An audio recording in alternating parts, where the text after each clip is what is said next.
অতিথি হিসেবে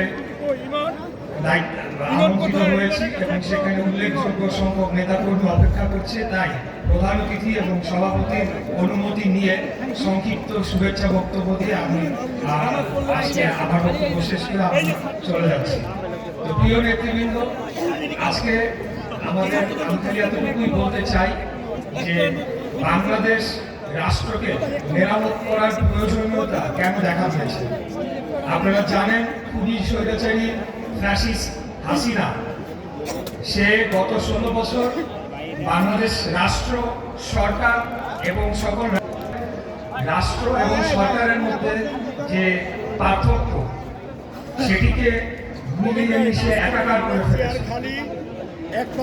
একটি রাষ্ট্র হচ্ছে একটি ভূখণ্ড এবং সেখানে একটি জনগোষ্ঠী থাকে, সেটি স্থায়ী।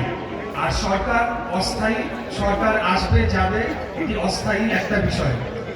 সরকার তার একটি কাঠামোর মাধ্যমে রাষ্ট্রকে পরিচালনা করবে। সেই কাঠামোর মধ্যে রয়েছে আমাদের আইন বিভাগ, আমাদের বিচার বিভাগ, যেটিকে আমরা বলি আমাদের সংসদ এবং আমাদের প্রশাসন। এই তিনটি হলো রাষ্ট্রের মূল স্তম্ভ এবং এই মূল স্তম্ভের মাধ্যমে রাষ্ট্রকে পরিচালনা করা হয়ে থাকে। এই ব্যাপারে বিস্তারিত আমাদের 31 দফার যে দফাগুলো রয়েছে সেগুলো যখন আমাদের আপনাদের সামনে উপস্থাপন করা হবে আপনারা আরো বিস্তারিতভাবে জানতে পারবেন। তবে আমি এটা এতটুকু বলবো যে আজকে বর্তমান অন্তর্বর্তীকালীন সরকার সহ বিভিন্ন সুশীল সমাজ বুদ্ধিজীবীরা তারা সংস্কার করে তারা নির্বাচনকে কিছুটা বিলম্বিত করার একটা চেষ্টা করছে বলে মনে হচ্ছে।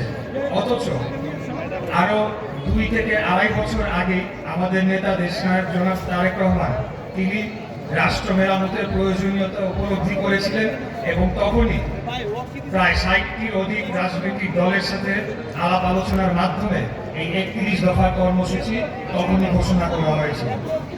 আজকে আপনারা লক্ষ্য করবেন যে বর্তমান সরকার তারা যে কয়েকটি সংস্কার কমিশন গঠন করেছে তা হুবহু আমাদের এই 31 দফা থেকে নিয়ে এবং এমনকি নামটা পর্যন্ত তারা পরিবর্তন করতে পারে নাই।